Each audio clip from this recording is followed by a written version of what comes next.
Welcome, welcome. It's the Mina's House Podcast, episode 154. Hello. I'm Mina SayWhat. I'm Shana B. Garnett Briscoe, aka Sherlock Homeboi. Dexter Stuckey, aka Dex the One. Oh, we said the full government today. Welcome, guys. We have a guest joining the podcast today. We have director and producer Vikram Gandhi. He is responsible for the documentary, the Tekashi 6ix9ine documentary called The Saga of Danny Hernandez on Hulu. So I am very, very interested to talk to this man. So he'll be joining the podcast a little later. I'm really excited about that. But since we are on a tight schedule, let's get right into what's been going on in our feed. So weekend nominations, Grammy nominations came out. The Weeknd was not nominated. That's why I said The Weeknd first, but Weeknd's not nominated. But there's a lot of funny business going on with the Grammys. Every year when the nominations come out, we're like, what is this? A lot of people are always missing. Some people are nominated and you're like, why? No disrespect to any artist, but sometimes I feel like there's more deserving artists.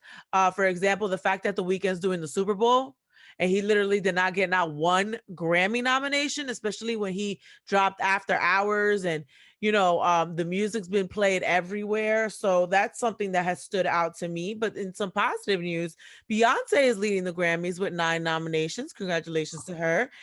Megan has 3, Roddy Ricch has 6. Now, some of the snubs that I have seen are Little Baby.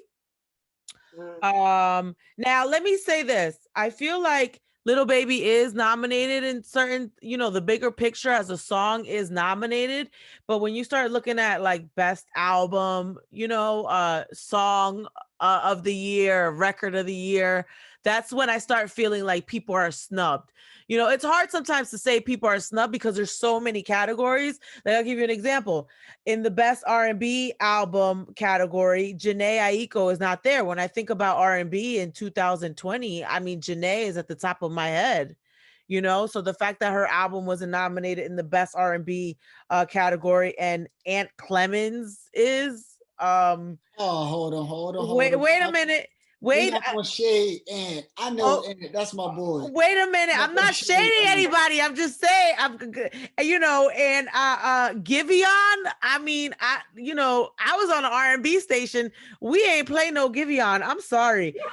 Luke James, John Legend, Gregory Pastor. That's just the best R&B album. The best rap album: D Smoke, Freddie Gibbs, Jay Electronica, Nas. Royce the 5'9". Where's Roddy Ricch? Where's Lil Baby? You know, we can literally go through every category and be like, where's this person? Where's that person? So what are your overall thoughts about this? I know Dexter has thoughts, so I'm gonna let him go. I just, you know, like overall, like I understand what the snubs and stuff, but I think that depends like on who you like as an artist and everything. Cause like, I think you'll go all day long with saying like, this person should have been nominated or this person should have been nominated. I do think that my issue overall are the people that are complaining about the nominations, because a couple years ago, Jay-Z said Grammys don't matter. And everybody jumped on that train that said Grammys don't matter. Now, all of a sudden, they're writing think pieces on social media. They're sharing shady memes and whatnot. And it's just like, this award, I mean, prestigious as it is, like your behavior is not very prestigious.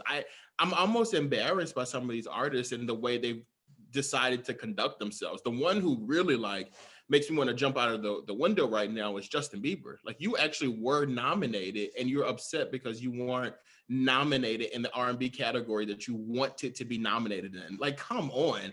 Then there are people who are saying like, Nicki, yeah, like he did this whole rant about like just throw the privilege into the mix at this point. Then there are people who are like saying like Nicki Minaj didn't get a Grammy nomination when she had this hit album. And then Nicki jumps out of retirement and starts to tweet about it. And it's just like, why are we doing this? Wait a minute. Nicki isn't in retirement. Don't be shading Nicki Minaj on this podcast. Now, did she not say she was retiring? She did say that. But she dropped a song with what's his name? Like, she still said she was retired. Okay, but these are her words, not mine. She said it. First of all, every time people say retire, they retire for like 2 months and then they come back. But I mean, like, well, fine. She jumped out of motherhood to talk about this Grammy stuff. Like, her stuff was 10 years old, Nicki. Like, do you really care that much? Like, it just it just seems to me like it was one of those things, like people were dogging it out, and it was like, I'm gonna dog it out too. And it's like, come on, guys, like, especially when Nicki, you're better than this at this point. Well, the thing about it is, I guess it's just the conversation of this has always been this is always how people have felt in the culture. The fact that Nas has never won a Grammy, now they finally nominated him in the best rap, album category, and maybe he'll win his first one. But then people will say, how did Nas beat XYZ? Like, they're never going to be satisfied. He's not winning that. Now, I'm not saying Nas should win, but he's not. Like, that is, it's like when they gave Denzel the Oscar for Training Day. Like, Denzel definitely is an Oscar-worthy actor, but they're not going to do that with Nas. Like, oh, well, we're going to give it to him this year because I believe he's going to get it. I'm going to put that positive energy out there. Because he's my baby daddy in my head, he should get it, but he should have been got it. Right. And he should get it over everybody else nominated. Well, inequality. She definitely said, the part that got me was that she was larger than any female rapper in the last decade that went on to inspire a generation. And she added, they gave it to the white man, Bon Iver, girl. I know you're not talking. Bon Iver. You said Bon Iver. No, I definitely feel how kind of Dex feel though, where it's like, when did we start caring about the Grammys again? Like, when was this like a cool thing to really start caring about again? I thought we established that they usually get it wrong a lot of the time for the things that we would like. Nobody still wants to appreciate the BET Awards. Like, nobody wants to show love to the people that's like trying, and like they're trying. They know for sure they're going to nominate, I believe the right people, Little Baby, but they're just, I feel like what the Grammys is more so about your network. That's the corporate part of the industry, the like real corporate part, where, if you don't have the right relationships and, push the campaign that, you really deserve it, you probably won't be in on it. Well, I agree. This has been a conversation. First of all, it's something that everybody complains about every year. So there's really no surprise, but it's just more so like, how much more complaining do people got to do for y'all to get it right? Like, or maybe just like,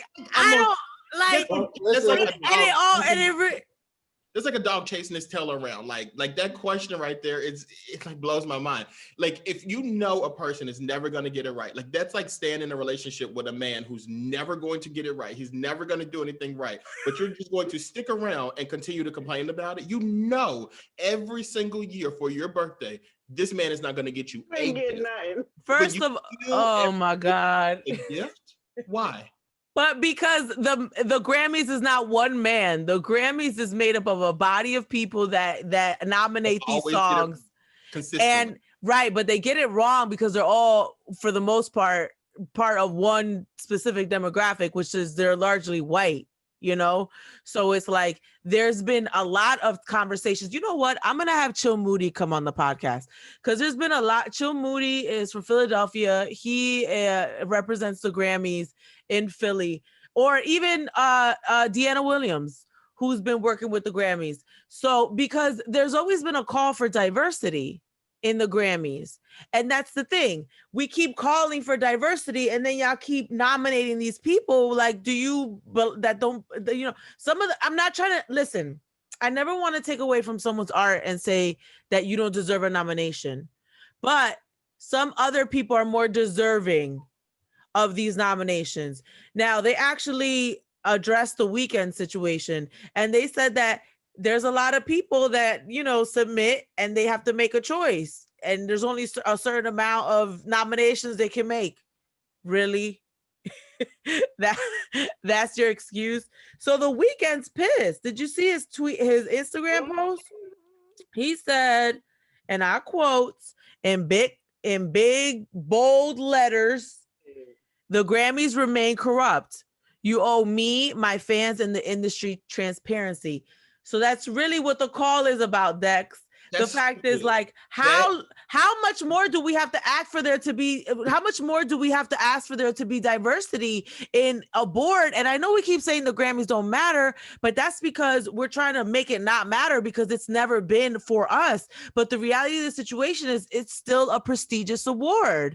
Whether we're winning Oscars or Tonys, maybe we're not winning them. It doesn't take away from the prestige of these awards, and our artists deserve the prestige just as much as other people. I think it goes back to what you just said. Like, you can't take away from somebody else's art. It's almost insulting to me to read, like, one of my favorite artists post something like that, like, the Grammys, you're wrong because you did this, that, and the third. Like, I'm looking at that. If I'm like Beyonce or something like that, who has 8 nominations, if I'm looking at that and I'm Beyonce, I'm like, was she at 9? Yeah, 9. 9 nominations, no album this year. So if I'm Beyonce and wait a minute, Black is King is an album. You are hating on all our queens, Dex. Black is King came out this year, or just the Disney special? No, it came out this year. The soundtrack. Did it, or was it the movie? We can. The movie came out, and then the movie. We should Google that. So there were additions. So what Dex is saying is, there were some of those songs from Black is King is on the movie soundtrack, yes, but then there were like additions, but most of the songs were on the soundtrack. But I know, I like Beyonce, but I'm just saying, if I'm somebody like Beyonce, whose album Black is King came out in 2019, I'm looking at it and I'm like, it didn't. The gift I'm talking about. The gift came out in 2019, and the gift is comprised of most of the songs that are on Black. Right, but Black is King is different. Black is King is an interpretation of The Lion King. Yeah, it's not the same album. Look, some of the songs are the same. Some of the songs are the same. It came out July 31st, 2020. No, but I got both. Should we go to the songs are exactly the same? So we can go to the track list, and I think we'll see some similarities. But look, that's not the point, though. But that's like saying just because the song was on someone's mixtape, they can't put it on their album. If it's 10 songs, you probably should. No, it's not 10 songs. You being shady, Dex, but go ahead. I'm gonna let you live. Go ahead. But like, what I am saying though is that, like, there are, like, exactly what you just said, Mina, is that, like, you can't disregard somebody else's talent. Like, The Weeknd, you are super talented and you know that you're talented, but like, why would you take away somebody else? Like, Megan Thee Stallion is nominated and stuff like that, and Beyonce and all these people. Like, why would you say the Grammys are rigged and they're wrong and they suck when these people who we do love and respect are also nominated? You know what I mean? Like let's give them their shine this year, and let's go back to the lab and work even harder next year to show them, look, we deserve to be here. Now we're here now. Like, so you wanted him to say in that, with respect to the other artists, well, just don't say that at all. Like, I just feel like that disrespects the other artists when you go on a rant like that. And I want to say this too, man. Big shout out to my boy Ant Clemens. No, seriously, because he is from Pennsauken. Like, I actually know him. Like, I remember him. Like, actually, like, I mean, it's fine. I'm just saying, I want to give him his props because I've seen his grind. I've seen him, catching a bus, working at Red Lobster, to him, wanting to move to LA. And within the last, 2 to 3 years, this has happened. I just think that's a beautiful blessing, especially coming from Jersey and coming from where we come from. Listen, Ant, as a fellow New Jerseyan, I in no way just meant to single you out. I was just saying there is a list of people under the best R&B category, and people that actually have R&B songs that are played on the radio are not in this category. No, and I'm just saying, like, something needs to happen. I'm not saying this specifically just Ant. I'm saying in general, like, how are you the music's biggest night and the measure of all the big songs, and there's literally like Janae is nowhere present in the best R&B category. And then they made some other R&B category. Did y'all see that? I think they should make more categories. No, I was going to say that. I Do didn't. y'all think that Kanye is happy though about his category that he's nominated in? He's probably not that happy. I'm glad you brought that up. Wait, what category is he nominated in? He is nominated in Best Contemporary Christian Music Album. Right. So he probably feels like he is not Christian music. He should be in the gospel category. So he'll probably have something to say too. We'll probably see that in a day or two. He probably don't even want to be put in a box. He don't want to. No, because remember his thing was this was a gospel album. Like, so he probably is going to have something to say. Well, like Janae's nominated in the best progressive R&B album.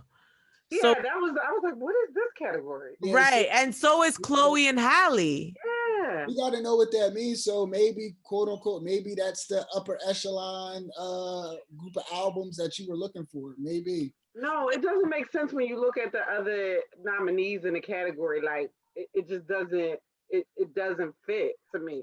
I think what it is it's supposed to be like Kehlani and Tiana Taylor and Janae Aiko and Chloe and Halle, people who are really like the younger end of the R&B that don't really have that soulful, like very soulful vibe that R&B songs have. I mean, even me just being an R&B station, that was even like a struggle with us. Like you have Lettucey and then you have Janae.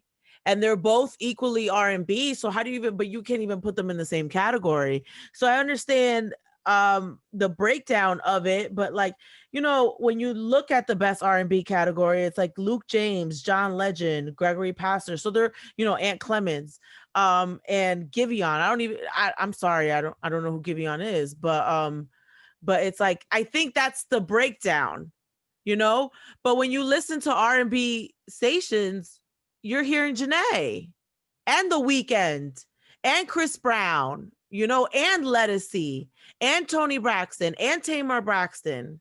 So that's where the confusion comes. You know, we're ranting. We talk about this every year. I mean, you can find at least 3 podcasts where we're having the same exact conversation of who was snubbed, you know, and why is this like this? So we'll get one of the Grammy people on and see if they've actually increased their diversity. And then maybe have a little bit more facts to our ranting so we understand what's going on behind the scenes. Okay, moving on. Let's talk about Netflix. So this is an interesting story. Netflix has taken the Chapelle Show off. They had put on, I think, 6 seasons of the Chapelle Show. And I was literally finishing up watching Gossip Girl just so I can hop on this and do the Chapelle and watch the Chapelle Show. But they took it off because apparently Dave isn't getting paid from this. So back in the day when he was doing the Chapelle Show, and this happens to artists, this happens to comedians, a lot of people who are creators, they sign these contracts. And we always say, read your contract, get a lawyer, but they sign these contracts where they're literally signing away their rights. And apparently he doesn't have the right for the show to be licensed, you know? So when you create a show for a network. That network can then put language in the contract where it says they can redistribute whatever you create for them at a later date. And then they always put in, and I hate this term, I always try to take it out of my contracts, any future mediums, right? Any current or future mediums of distribution. Right. So I'm sure when Dave signed this contract, he didn't think Netflix was going to come around. So he was like, oh, whatever, I'm going to sign it without negotiating. No, if you license my stuff that I create for you in any future mediums, this is my percentage or this is my cut. So he's not getting paid. He called Netflix. He said he's not getting paid. He's really upset about this. And they took the whole thing off the platform. How amazing is that? Yeah, if you saw like when he did the Saturday live special, what was that, like 3 weeks ago? He addressed it then, and then I read exactly what he said. Like, I called them; they're great partners. They've been working with Dave Chappelle for how many years now? How many specials has he done with them? So they wanted to rock with with him and on the side of him. Right. That is amazing. Mhm. Like just to have that power and that relationship with Netflix for them to be able to do that, I think that's incredible. Yeah, and it really shows the kind of business people they are and really how professional they are. You know, they have a relationship with Dave, and for Dave to be like, this makes me feel uncomfortable. They weren't like, oh, well, too bad. Right. You know, how some companies are like, suck it up. This is the job. You get paid to do this. No, they were like, no, we consider your feelings and understand this makes you uncomfortable.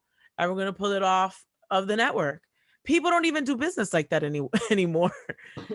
People don't even care anymore. No, Go ahead, Garnett. No, I was gonna say I really think I thought what they did was a magnificent job. I Right. think it was like on a human level, you know, to see a corporation move like that and to really be, you know, show compassion to the artist's feelings, because that's something he created his whole self from that show. Like that sparked a lot of stuff. He put in a lot of hard work and hard, you know, years into that, and to not get paid because he did not finish out the contract. And that's something he also talked about. But he just feel as though, you know, this is his fight back, is by, you know, just speaking out loud. He's not expecting to get paid because they technically owe him a lot of money, and they're still collecting. And I thought it was really it was interesting because it showed kind of how spiteful they were. He said the moment that he announced he was going to do the Saturday Night Live with the election, the next day they announced that, you know, his show is now streaming. And, you know, that's petty. That's not petty. and right, and you know, they know he's not Right. getting paid, you know, but everybody else may not know. Now we do, but they know, you know, that's a little war. It was like, "How you want to do that? Well, I'll one up you and make more money off you now. Look at that." And you Right. know, to have Netflix look at it and be like, you know, I'll be the better of the evils, and you know, just try to work with you, Dave, and you know, make it happen. So I thought that was awesome. Yeah, definitely. Now joining us to the podcast, I want to welcome Vikram Gandhi. He is a director, producer. He's also done a little acting. He's also the guy behind the Saga of Danny Hernandez on Hulu. Welcome, Vikram. How are you? Woo! I'm good. Thank you for that welcome. Can you hear me okay? Yes, you sound perfect. Thank you for joining us. Definitely. Obviously, I'm Mina. How are you? We've never met, but now we're, you know, virtually meeting. Nice. I'm Shana B. Garnett Briscoe, aka Sherlock Homeboi. Dexter. Nice. Oh, that's it. Dexter usually has a very long intro. I didn't want to go Dexter Stuckey, aka the one. So Vikram, your last name is Gandhi. That's like a big name to have, you know. I mean, there's not any relation there, right? Like, You know, it's a lot to live up to. right. You know, it's only downhill for me with that name. It depends who's asking, but no relation. Is that? So Vikram, we've watched the documentary, the saga of Danny Garcia's, Danny Hernandez. I'm thinking about the boxer, Danny Garcia's, Danny Hernandez. So we know him as Tekashi 6ix9ine. Just an incredible piece of work that you put together. I just want to start off by saying that. I mean, how long have you been working on this? You know, I think it's hard to tell sometimes when it's just a seed of an idea and when I started making the film. But I would say my first interviews were, you know, just over a year ago, probably like right around the time when he was that we was testifying against his kidnappers. I went to that trial and really got, you know, started really getting going. So you're a journalist primarily. So did that spark your interest in Tekashi 6ix9ine? Because me and us, we know him on the music side. You know, we just know him from the music. But as a journalist, is that what drew you to his story? Well, I'm a hip hop fan, but I wasn't a fan of his. I kind of discovered him and a whole bunch of other face tattooed people around the same time. My hip hop radar just stopped looking out for all this new stuff. But I was just trying to understand the whole movement because it's such a departure from what most a lot of us have probably grown up as understanding what hip hop is. It just felt like so different. Yeah, but I think I would say that when I really discovered him and when I started thinking about a film, we're quite close together. Like, I think just my mentality is if I see something interesting that makes me think about it and lean in, that it might be a good movie. And so yeah, that's kind of where I came from. Like, and pretty quickly I was like, this is a really interesting story. This has so many elements of things that I like doing. Has a crime element, has a hip hop element, has a New York element, and so yeah. I mean, I didn't come as a fan. I came as an interested person trying to tell a story. So I wondered, so he's not actually in the documentary at all. So on the business side, like how do you even release something to a platform like Hulu? That's a big platform without him even being on board. Well, he's a public figure. We didn't know if he was going to get out of prison. When we started, it was unclear. I mean, I talked to a lot of different people, and they would say, "Oh yeah, he's going to get out in 5 years. He's going to get out in 2 years." Some people thought he was going to get out in December last year. So I had that interest. I thought, well, maybe we'll start it. Maybe he'll come out. Maybe we'll get an interview, or maybe he'll go to prison, and this will just be a story that everyone wants to know because they won't be able to hear it from him. I didn't really know, but the truth is he was a public figure that has definitely had a huge impact on the music industry and on hip hop. He's become a taboo subject. So I didn't really need anyone's permission to make a film. I would say that's a question that somebody asked me in the first scene of the movie. You see some people aggressively trying to get me off the street. And someone goes, "Who told you could make this?" Right. One of the things you just said is that when you find something that you're interested in, you just go for it. And I remember learning about you when you did Barry, which is another film that I'm really interested in. It was a great film. When I started watching this one, my very first reaction, I was like, I'm very disturbed. And I was disturbed from two things. One, when they were telling you to get off the street, like you can't be here. I'm like, they're gonna kill him. Like he can't. Right. It's scary. And the second thing is, I know Tekashi as like, I know the antics and all that stuff like that. I didn't know all this extra stuff. Like I didn't know when you showed the part when you were like, one of the first videos he came out with, he was trying to get attention. There was a guy with a needle hanging out of his arm. I was like, I literally paused it and I took some notes and I was like, this is gonna be a lot. But the more I watched it, the more I just became fascinated with it. And I remember you were saying like, I'm fascinated with him. And I'm like, why? I don't get it. And then like Mina was saying, like you realize at the end, he didn't speak in this at all. Like he had nothing to do with this at all. And I was so fascinated by this documentary. And that part when you were like writing to him, like, hey, can I talk to you? Can we have a conversation? And he wasn't responding. Pass. I was like, wait a second. He really didn't have anything to do with this at all. So my question to you is like, what's next for you in regards to him, if anything? Yo, if he wants to do an interview, I'm down. That request for an interview still holds. Yeah. You make a film on somebody, I was wondering, how is this conversation going to go? I'm talking to a 24-year-old kid, and I'm going, and hey man, while you're in prison, I just made this movie about you. It's going to be a pretty awkward conversation, I imagine.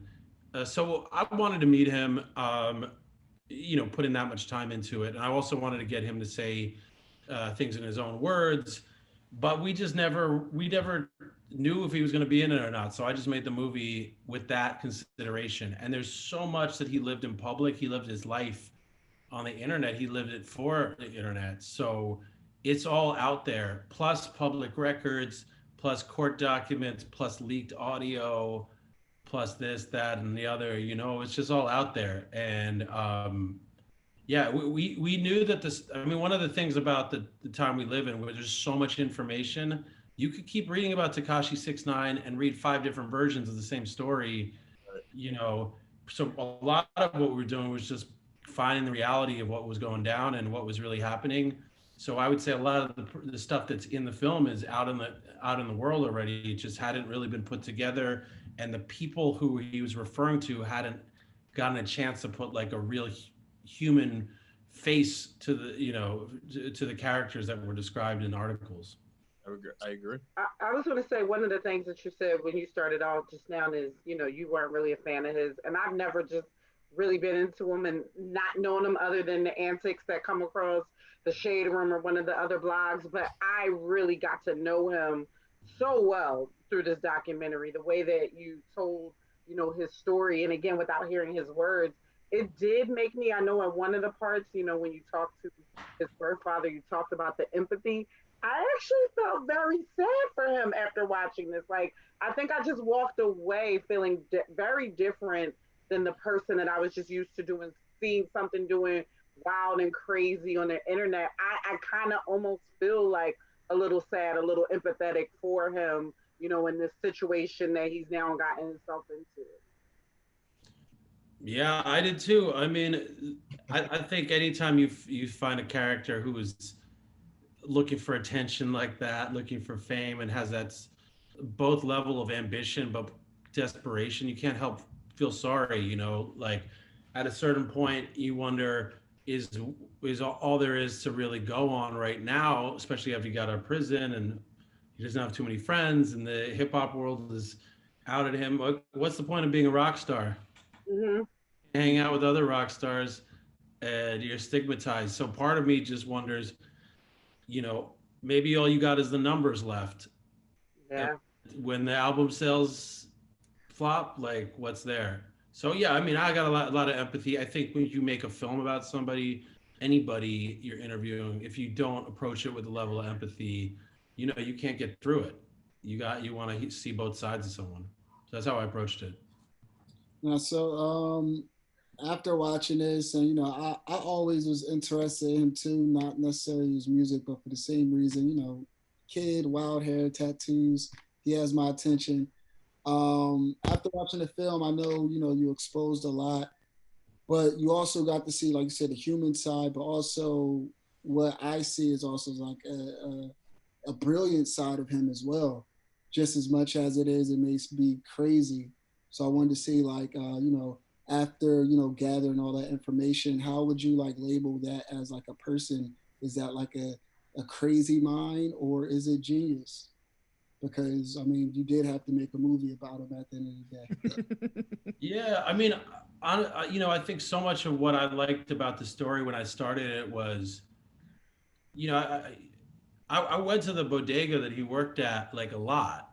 You know, I've been in there. I don't know if I met him, like probably missed him by a year or whatever. Um, but you just know that like people overlook the person behind the counter, and it's like this kid made it clear that he came from very low resources. He architected his own fame, had tons of ambition. And when you're talking about somebody like that who comes from that position, he's an underdog. And I immediately kind of admire that and relate to it and want to see his side of it. Because it is like there is an American dream story that's in a lot of hip hop, right? Rags to riches stories of making it. So that's who I was interested in trying to discover, because I feel like that's, you know, that's the person who created Tekashi 6ix9ine. When I think about the person, and also to find out that he found out that he had fans in Slovakia, and he said, "Fuck it, I'm going to Slovakia." Right. Yeah, that was bossed up. Yeah, that was crazy. That blew my mind. That was But- bossed up. yeah. You know, I think in general, I just I feel more empathetic for him, and I think you really humanized him in a way. And some people might not even see it that way, but I think in telling his story, I think you really humanized a lot of the antics that we saw. Because I think he's considered probably like kind of like a bad guy in hip hop now. He's like a villain, you know. I mean, he told on people and he's out. You know, people just don't want him to win. So at this point, he is a villain. I think you really added a human element to hit this villain character, and you kind of managed to separate what he was when he began his journey versus what he's become. Now, there's a theme that is really very prevalent in the documentary, which is there was a clear distinction between Danny Hernandez, and it's crazy that I don't even know who Danny Hernandez is prior to this. It's even hard for me to put those names together. I just want to say Tekashi 6ix9ine, but there's a clear difference between Danny Hernandez and Tekashi 6ix9ine. Was that always how you wanted to approach this documentary, or was it more so when you started to do the interviews, you started to see that these were two people that somehow became one at some point? You know, I approached it, when I looked at him for the first time on the internet and he was talking about being in the Bloods and being a gangster, like that's the first time I saw him. And I was like, this guy is absolutely not real. There's nothing real about him. I was like, this is just a character that he's created on the internet. I mean, maybe I came from that perspective because my first feature-length film, I impersonated a character. Like that was my introduction to being and making full-length films. So I had some idea that this was some kind of like, he was putting on a big prank or a hoax or a show. And I think there is an element to that, like being as outlandish as possible. But he says in an interview that, you know, he almost in this inspirational way that like, we all can invent the world that we are, we can invent who we are. And he wanted to invent himself as a villain, because he said heroes die, villains never die. And he actually says this in a very coherent way in interviews. So when I went in, I was like, this guy invented a persona online, and then he became that persona. And I always looked at it like this, like Tekashi 6ix9ine devoured Danny Hernandez. Like he created a monster and then the monster consumed him. And that's not so dissimilar from a lot of stories in music and a lot of stories in business, and a lot of people who make it, they get consumed in their own fame, fortune, and ambition. So that's how I kind of see it. Everyone I talked to, most of them had the same reaction. He was a humble, smart, creative, ambitious kid who had a lot of ideas, who often seemed to inspire other people to do big things, went into a whole group of people that he met in Bed-Stuy, you know, met the Bloods, and they were inspired and excited about making videos. Like he was kind of like inspiring a lot of people.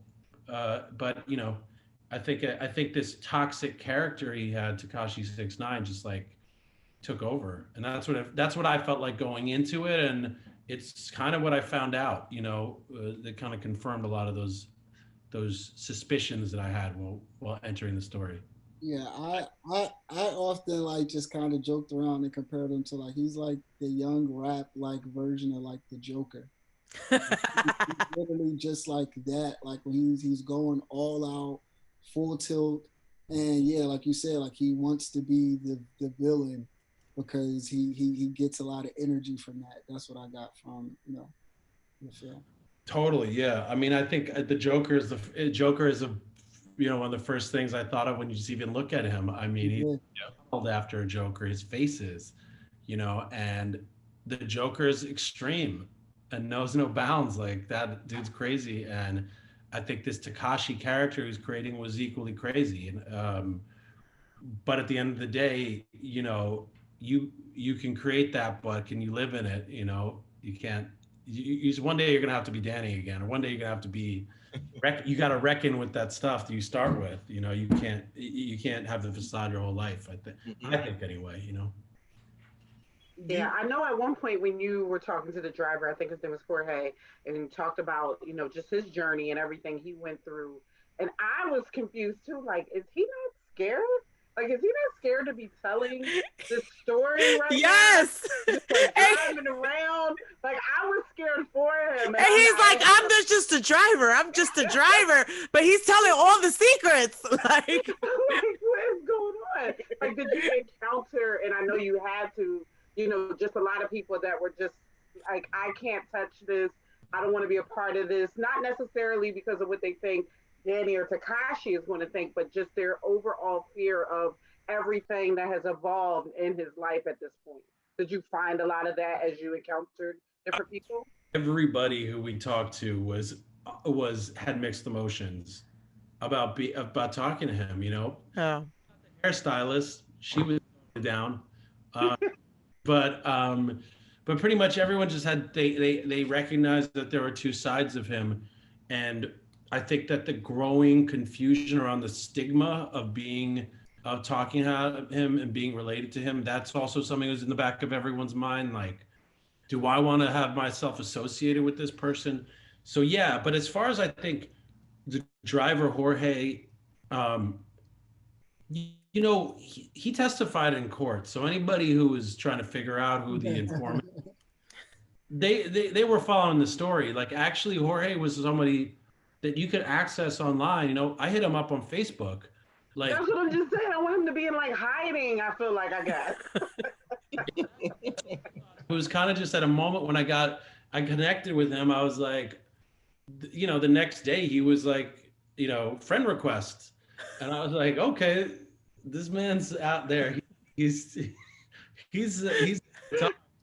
And I think the reason I mentioned the trial is that, you know, his story is not one. It's not like Danny's. It's like it's one of somebody sort of stumbling in and accidentally becoming part of this crime. Like, you know, you ask him who's in the car. He's like, I don't know. There was like a lot of different guys. Like, what about this guy? He's like, sort of, but he wasn't there. You know, it's kind of like he was just sort of a confused dude who was stumbled into being the accomplice in all these crimes.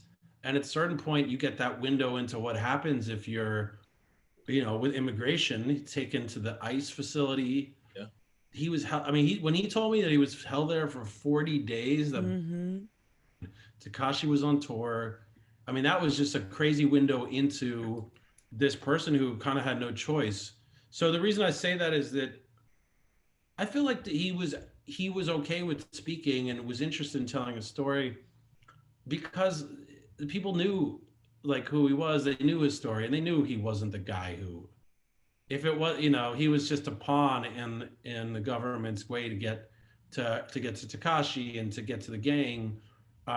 If they didn't use him, they probably would have gone in somewhere else. I mean, so that's my take on it. And you know, obviously we're not revealing where he is and all that other stuff. So, but he says that, you know, he's picked him up as a driver. People in the affiliated, he's picked up, and then he was nervous. We drove by some place that a lot of them hung out, and you know, I saw him, you know, shiver as we passed by the stoop, like area where some of the guys in the gang hung out. He was scared, but it may have just triggered old reactions. So anyway, yeah, but I think he's going to be safe, and I think that you know, yeah, he's like you could say he's a snitch, he's an informant, but I think honestly, like, is that who anybody really wants to get take down? It's not him.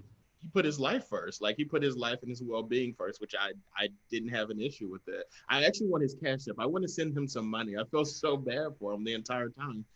I was actually going to ask you, and you kind of answered this question too. Like, did you think the people who you were talking to were being truthful and honest? And you really just answered that based on what you just said. And I'm really curious now, just based on some of like your own interactions with the people that were on, like, you know, the new Tekashi, and also with how some of them reacted to you. How did you protect yourself, like, mentally, while you were making this? Well, I think that, you know, that's a good question, how to protect myself mentally. I mean, I think my team and I are all like, well, this is like a roller coaster. I mean, I've been in a lot of intense situations filming over the years, like in different countries, and there was no real part of this process where I felt like I was in danger. I felt like it was almost like a sort of mental, spiritual danger, just the darkness of his story, the kind of things that you're hearing about, you know, from domestic abuse to,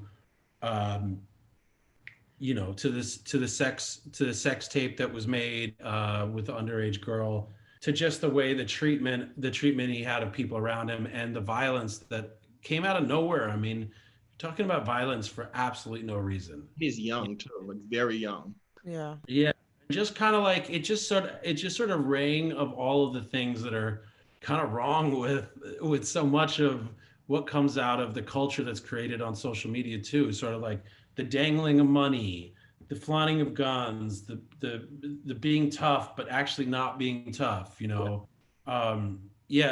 And so I think that like it was a little bit of a journey into kind of like the darker side and seedier side of New York and this, you know, sort of a seedy side of just the human conscience. Like, what the fuck is? I mean, I was just thinking like, why do we elevate these people? This kid is so popular, and his story is so dark and disturbing, and it's not, you know, it's just it's sort of shocking how much attention someone like that can give, and it's not like he was hiding his crimes.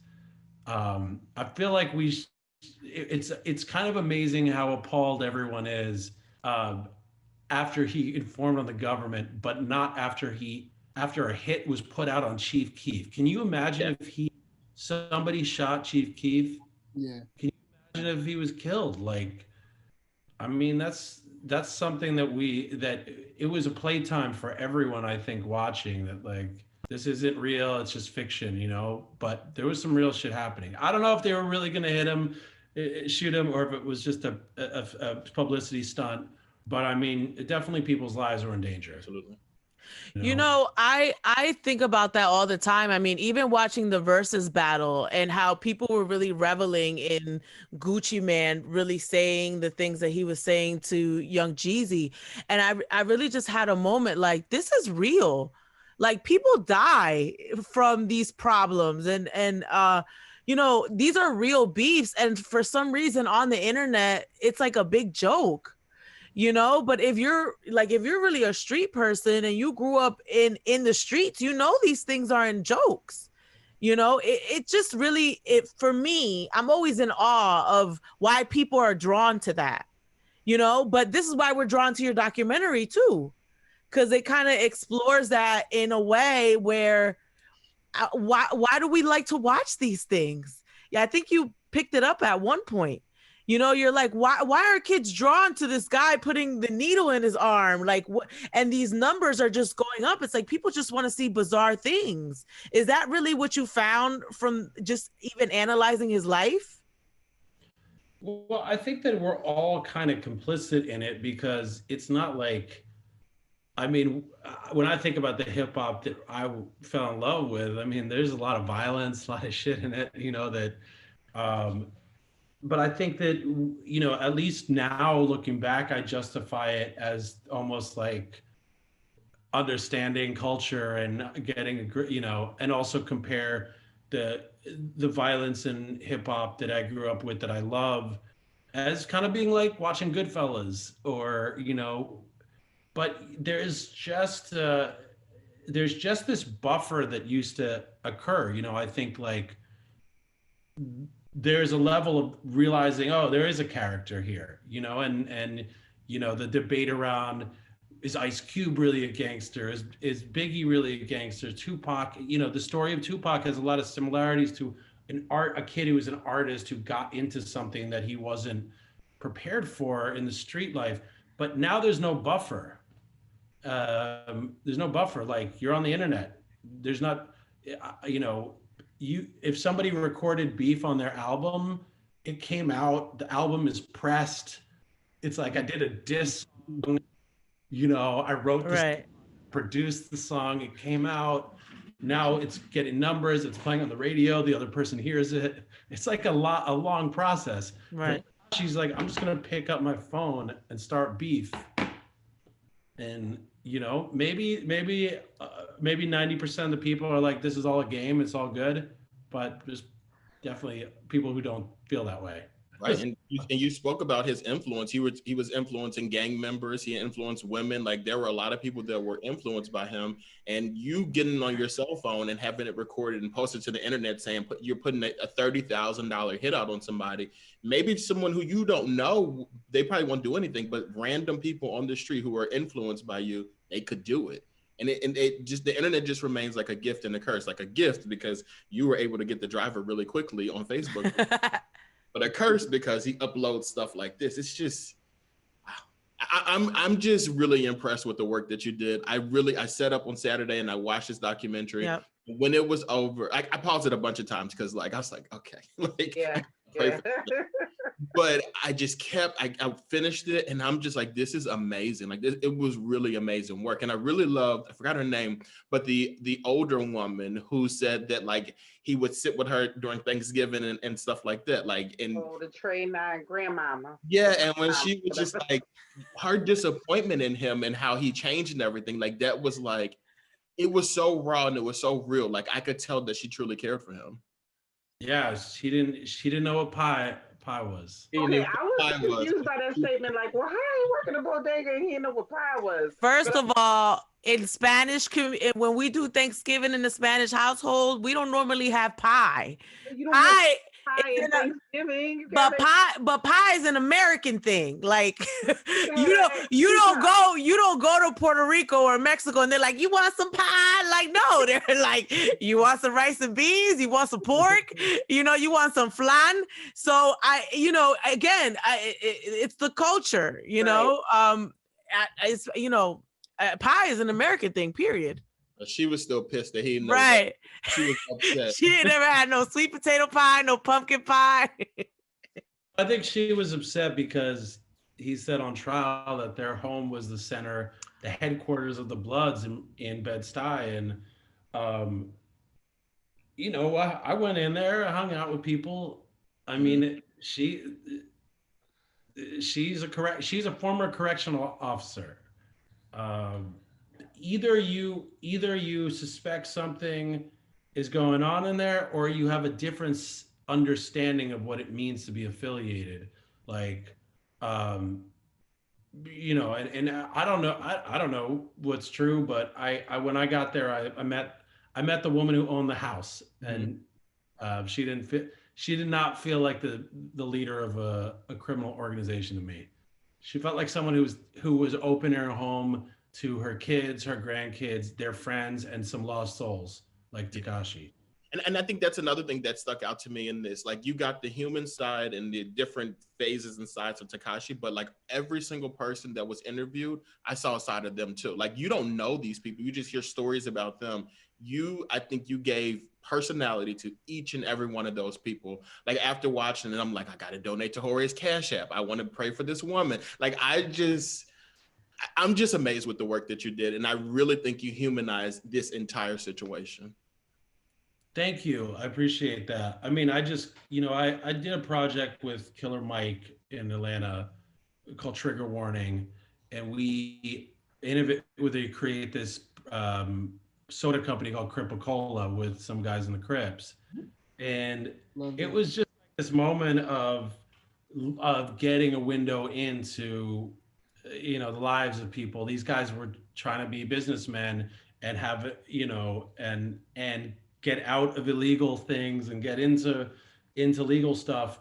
And I kind of approached this in a similar way of like, I know that the internet also feeds into those stigmas, but I just think that at the end of the day, like, everyone's just a person. So you got to show that other side. It's too easy to see a bunch of people of color in their mug shots, like, and they're saying, oh, these are the gang members, look how scary they are.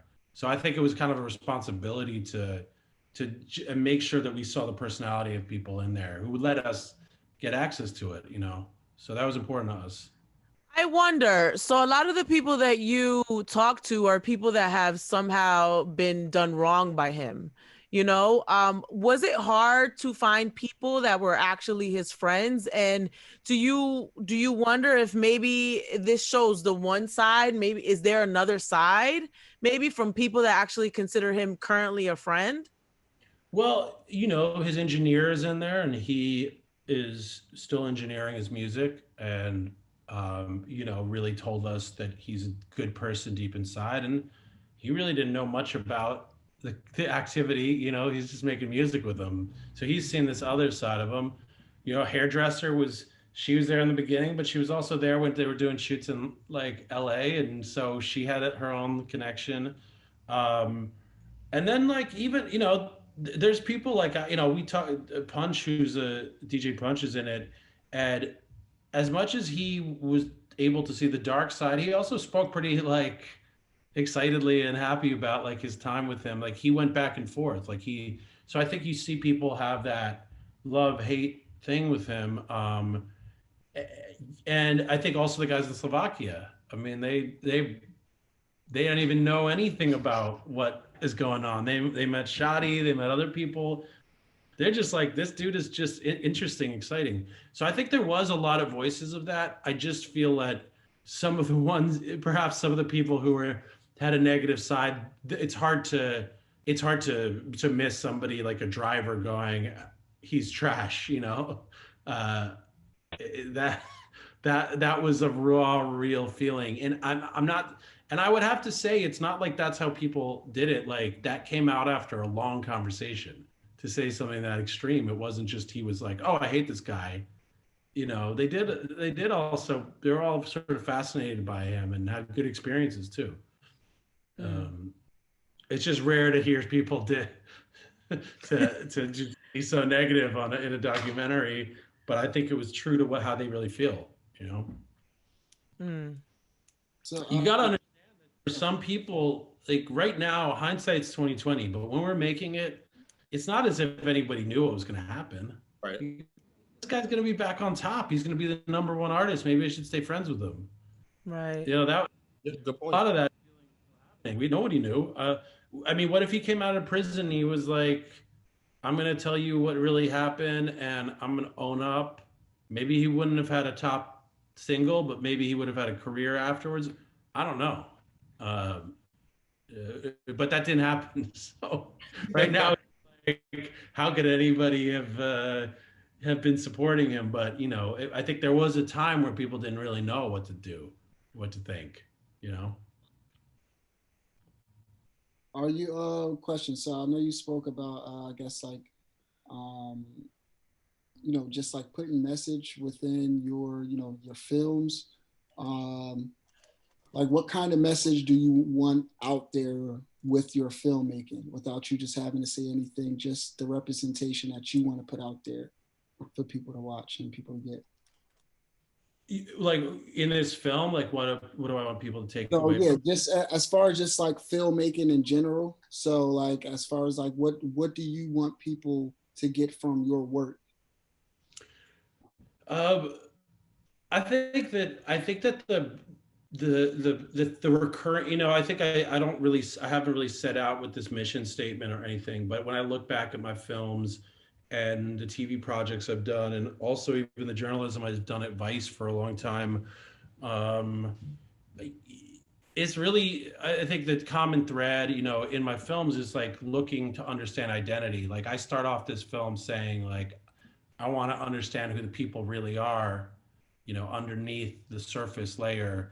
And I think all three of my films, my first one, Kumari, Barry, and this are kind of a search for understanding what identity is in people. And sometimes that has to do with race, culture, place in the world, in America. And sometimes it's just about like what's at the core of people.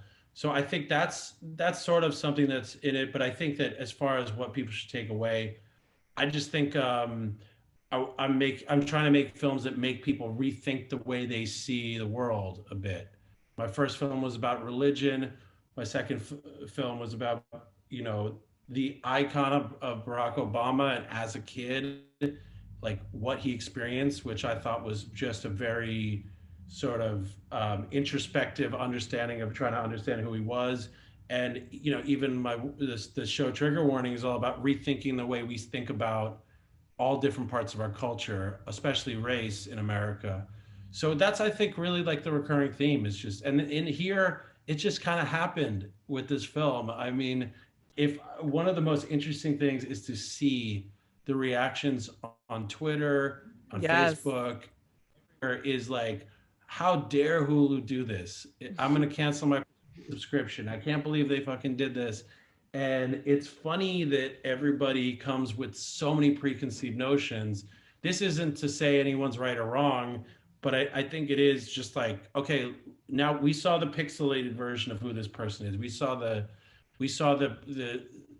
memes, but like, what does it make to be a person? It's like, it's a lot of dimensions in it. You know, he can be brilliant and a savant at the social media and like a crazy marketer, and it can also be you know, it also be horrible and dark in ways, and like it takes all of that to be, you know, a person. So that, you know, so I think in my work that's kind of what, you know, it's just making people think a little bit and rethink the way they see the world. I wonder overall, are you getting positive feedback or negative?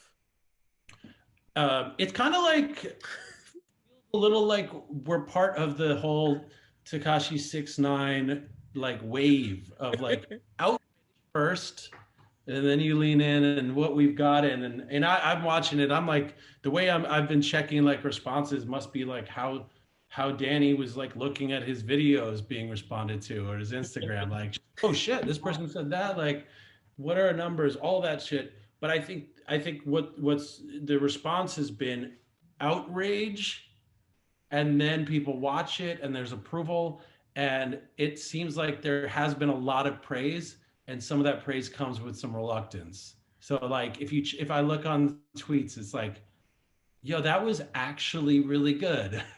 Like, and Well, that's to you too. Like that's when they say like bad things, like they're all like from what I was looking at, because you know I went crazy on Twitter just trying to see what people were saying. They were really saying bad things about Tekashi, but then overall they were saying like this is a good piece of work. So I'm like, good. It's good feedback.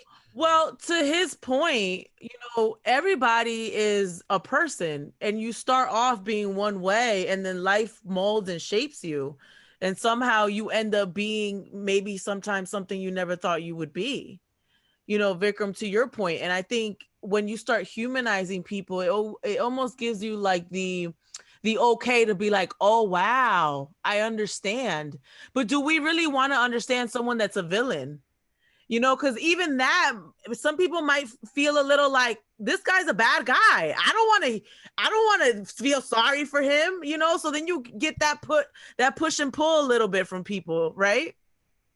Yeah, I mean, I think that we do live. I think that the danger of that whole canceling people is you got to have closure. Like this film might give the story of him, people who were following him, closure. The people who are outraged, I bet, are people who have been following him and watching his music videos. The people who don't know him are not outraged. You know, the people who haven't been watching him and weren't on the Instagram live. But I wouldn't be surprised if a lot of the people who were really outraged were actually following him, were the people giving those metrics to him.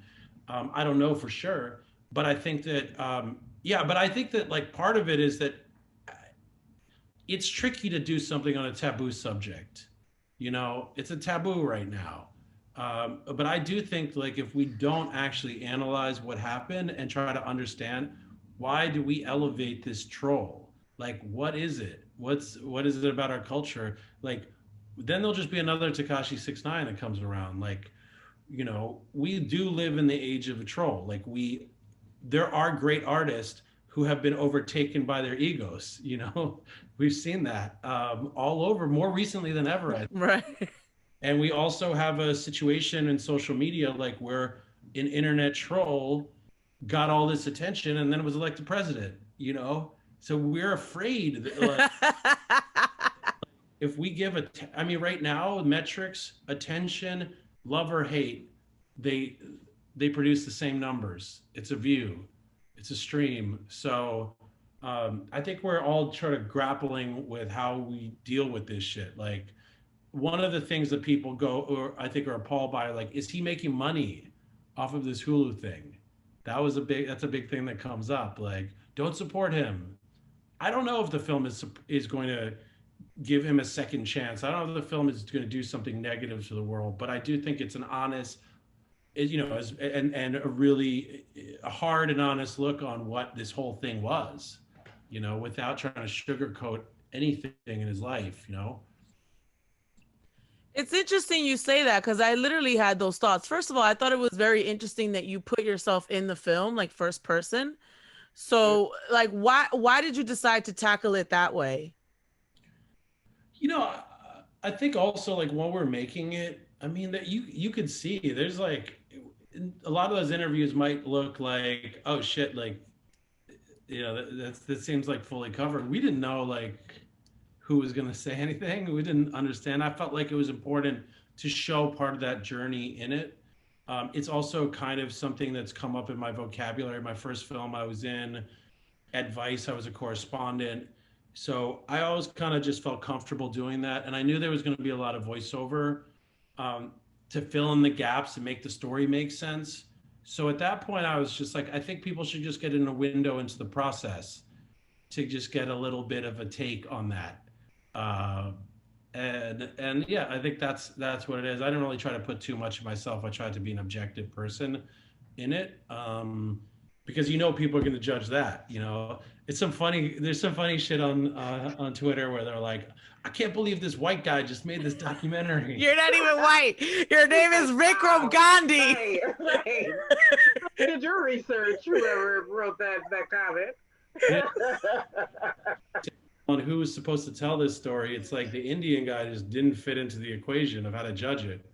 It's like, is he, which side is he on? I don't know. It's like, and the reason I asked that was because you brought up the money situation. I was just more so impressed that you could make a film without anyone even being involved. And I was wondering, how does the money work? Like, do you have to license his name? I mean, is it because it's Hulu and it's considered a streaming platform? Is that different? Well, we are making a documentary on this person as a public figure story. So, that there's been films made on and all kinds of public figures. So, there's so much that was out on the internet, so much in the world, court documents, like leaked audio footage. So we went in knowing that there was a life that was lived online, and people had public domain. So all this stuff was public domain, and you pieced it together and then did interviews. Well, to not get too deep into that stuff, as a journalist, you can write an article on somebody, you can make a video, you can tell a story, and as long as you do it in the right way, you can do a lot. I didn't need permission from anyone to make this film. And similarly, like there's 3-part series, that's not being done with 6ix9ine as far as I know. His managers denounced both the projects. And as you can see online, there's probably 1,000 mini documentaries that are on YouTube. Yeah, I mean, we're just following the just general like documentary journalistic rules, and we just go about that, in the right way. We're not, and part of it is really just checking out to make sure that everything can be vetted, we're not, and the truth is, almost everything that's in the film, besides really like, there's a lot of it that you can find on the internet. It's just, we had to confirm it. We had to go together and tie it up in the bow for us. And yeah, really, I mean, honestly, it's a very complicated story. I mean, there's so many people. There are people who went to prison who didn't seem so deeply connected to 6ix9ine, even like, there was a lot of shit going down behind the scenes. This is the people who were taken down. The FBI had their eyes on them for a long time. You just all of a sudden had an internet troll who's blasting their business all over Instagram. I mean, he opened this huge window into a group of people. And so all I mean is it's a very public story that just nobody, I think, that was so complicated to make sense of. I found that even a lot of reporting, this was so complicated. All of us were like, who is that guy? What about this? And tons of conspiracy theories, all kinds of shit that you have to check out and make sure that talking to are legit. Did you have one of those boards where it was like, okay, here he is, and this is this, and that is that? Did you make one of those? It's really funny you asked that. interviews I've been doing have been in front of that board. I actually just out because I was like, I don't want to be in it. But yeah, in the you actually see us pull out. I was gonna say, was that the board that you showed, like in the film? That was the actual board. That's the board that we were throwing all our ideas on and trying to figure out, wait, how is this connected? Where do they go? Like, just trying to do it. You know, we kind of just did it like we would probably see if, I don't know what it's like in the government, of course, but That's exactly.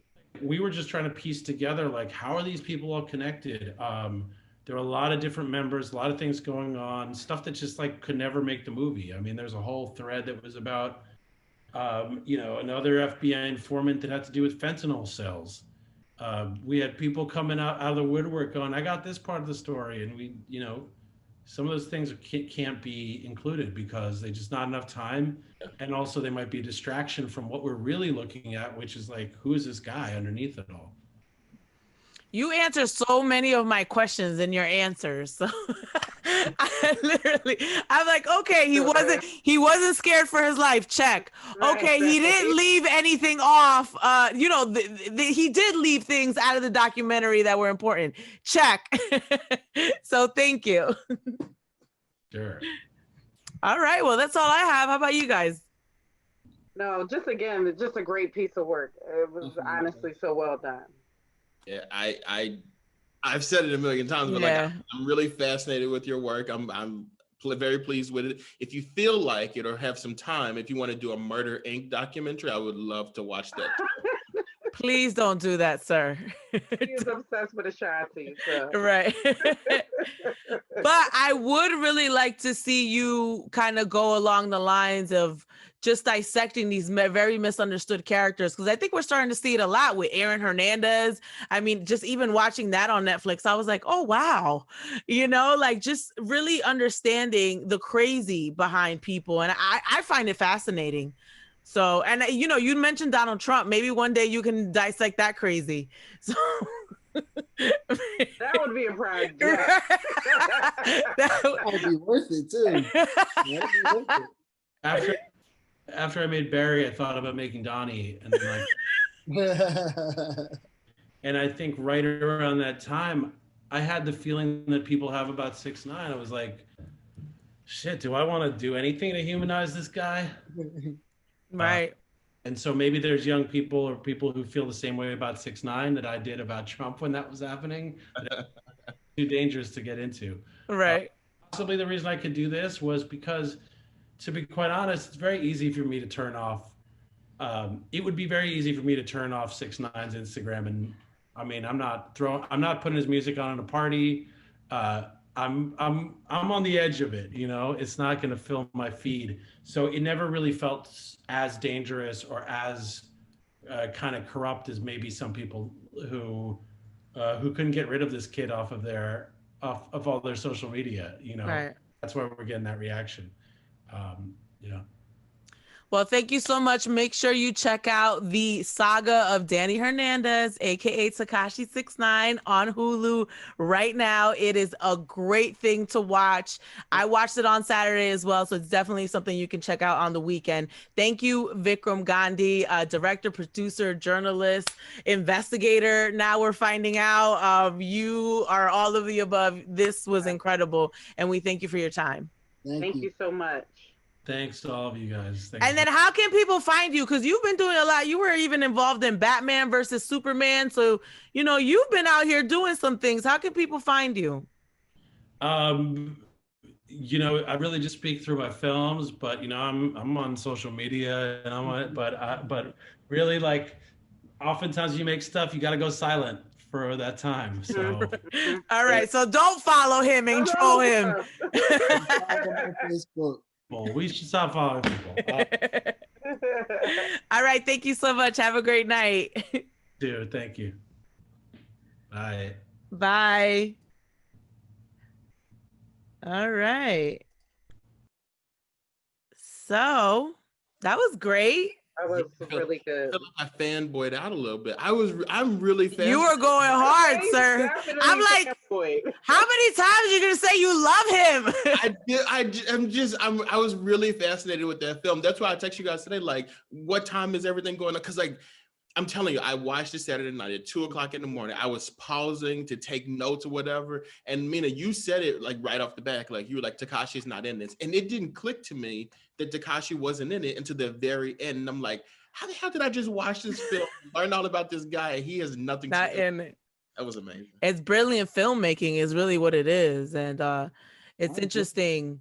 He literally used public domain, which is public domain is stuff that you can find on the internet and just use. You know, all his interviews, right? All that audio from different things. He used a lot of Angie Martinez's interview, and you know, he said a lot during that. And then just really getting the perspective from these other people, he really just put the whole story together. So, yeah, it was excellent. So, I know some people might be a little reluctant, but you know, you never know what's going on under people. You know, people wear these masks and we judge them and we think they're bad people. And you know, we don't know that Tekashi was 17 going on 18 having sex with a girl he didn't know she was 13. There's a lesson there. Make sure you know who you're having sex with.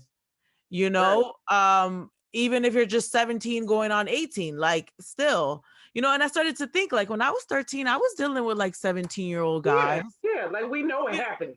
Right. So it's like I was dealing 16, 15, 17. As a girl, you're always dealing with older people, but like there's a lesson there. Like, look, this can happen to you if you're not doing your due diligence. Or, you know, look, you socialize, or you associate with certain kind of people and you get pulled into this lifestyle. And next thing you know, you might not even you might end up being an informant for the FBI because you're so deep into a lifestyle. I hope I'm not in that lifestyle. And literally, they said it started off with him just handing out red bandanas. Yeah. Like, it wasn't even like he was like, I'm gonna join a gang today. You know, it was like. I go to Garnett's point about just some of his genius, and he really was in learning this, you know, just very smart. I think, again, he didn't think it would go that way, but he knew what he was doing with the red. And again, as his kind of marketing mind was metamorphosing at that point. But I honestly was like, wow, I got to give him more credit than what I thought, just the way he thought and the way he was able to capitalize off of what he knew would be his own success. Right. So, but it just shows that from the beginning, he was just the guy that could make people talk. He got your attention. I mean, even with the clothing line that he put out when he was a kid, I knew nothing about his clothing line. And it would literally say, what was the suck pussy or something? The P-word, it was saying the P-word, it was N-word, HIV, everything. Yeah. Everything. Right. But it's that shock value thing of this was something in him already. Tekashi wasn't, this wasn't a thing that was born overnight. This was a guy that literally knew how to get people talking and how to get attention. I mean, even before he started making music, people were taking pictures with him in the street because they wanted a picture with his clothing line. So I enjoyed it, seriously. So we'll see what Vikram does next, because I have a feeling he's going to do more amazing things, you know? Mm-hmm. So that wraps things up. Thank you guys for watching and listening. And please subscribe on YouTube. The YouTube thing is fairly new, so we're still trying to get people used to the visual aspect. We all look super cute. Yeah, go look at us. So, you know, you can come. That's neither here or there. And if you're watching on YouTube, thank you. Yes. Yes, if you're watching on YouTube, thank you. If you're listening, thank you. I was absent last week and I had people texting me about y'all coming for me. So people be listening. Yes, thank you for listening. And we do read comments. I was reading our YouTube comments, and someone, Shana, said that they really love you because you're always smiling and happy. And I was like, okay, Shana got a fan club. Wow. Shana. Follow me on Instagram. It's like, just kidding. All right, guys. Thank you. Subscribe, listen. Oh, we didn't even get to Thanksgiving. Have a great Thanksgiving. Try to avoid the drama with the family. If you know what pie is, eat some pie. Oh my Sweet God. We gonna take you to Spanish country, Shayna. So No, you I'm see, just messing. I'm just messing. you will never see no pie in no Spanish country. I know that, Mina, but how he didn't know what it was? I'm not saying that you have it at Thanksgiving, but he was older and he worked in the bodega. You still seen with the some shit. kind of pie that came in that bodega? It's a bodega. They not gonna have pie at the Oh, wait, bodega. look, I think it's Philly. They ain't had tasty cake pie. Bye, girl. They was in Bed-Stuy. Thank you guys for watching. It's the 154th episode of the Mina's House podcast. I'm Mina SayWhat. I'm Shana B. Garnett Briscoe, aka Sherlock Homeboi. Dexter Stuckey, Dex, aka Dexter One. Out.